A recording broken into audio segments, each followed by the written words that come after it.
Hi guys, welcome to this week's edition of Danny's Diary. I was lucky enough to ride my third winner in Cheltenham last week on Jimmy the Seuil.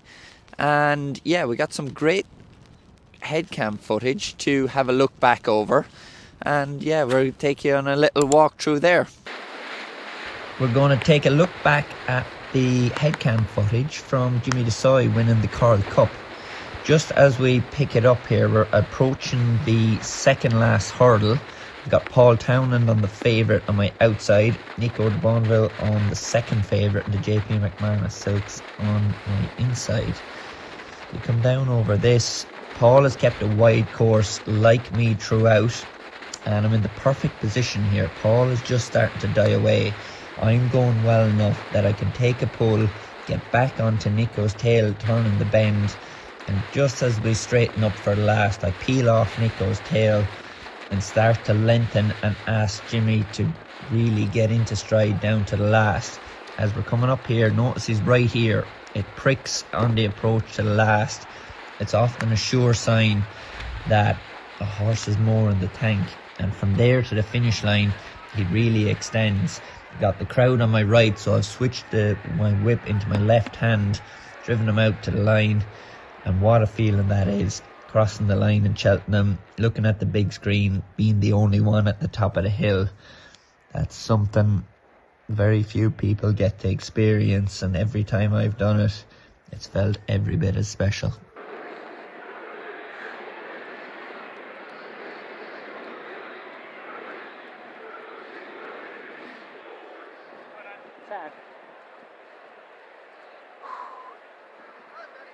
Thank you. Yeah, alright, thank you. Little beauty. Sorry, it's Danny's fault. Sound, thanks.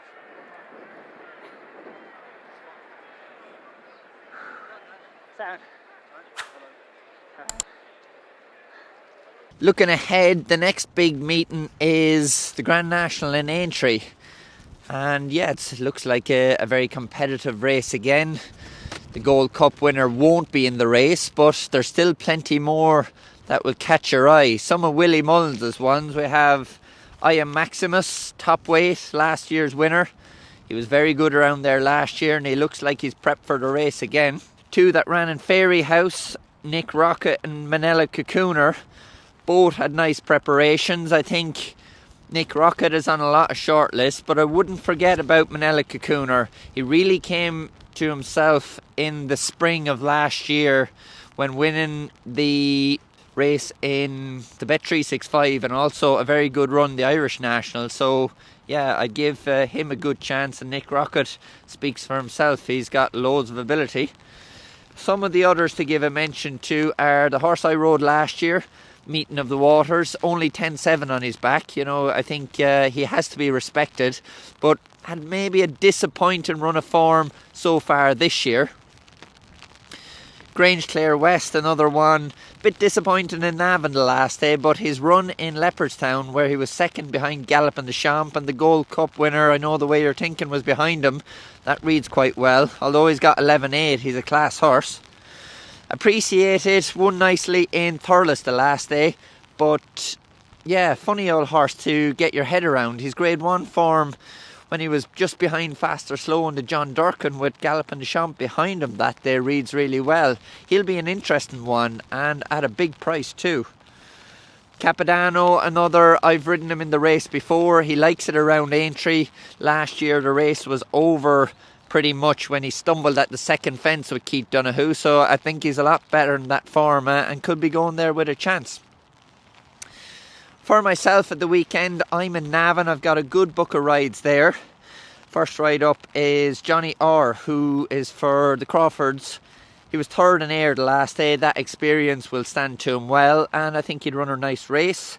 The next one is Crack, a horse we definitely like a lot. I put him in the notebook after watching him around Leopardstown with JJ Slevin first time out.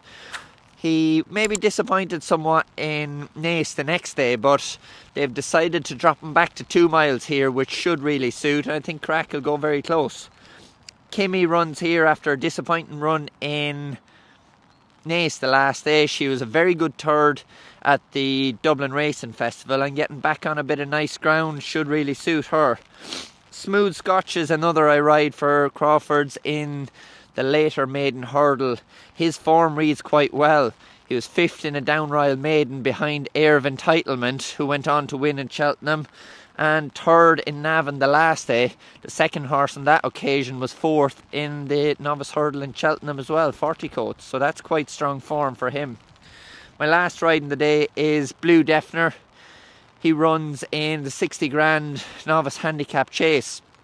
I think he's got a good chance here. He was second twice around Carlisle, and yeah, this is really going to suit him. You know, he's sharpened up his jumping, and I think this fella has a good pot like this in him. So fingers crossed we'll have a good weekend ahead.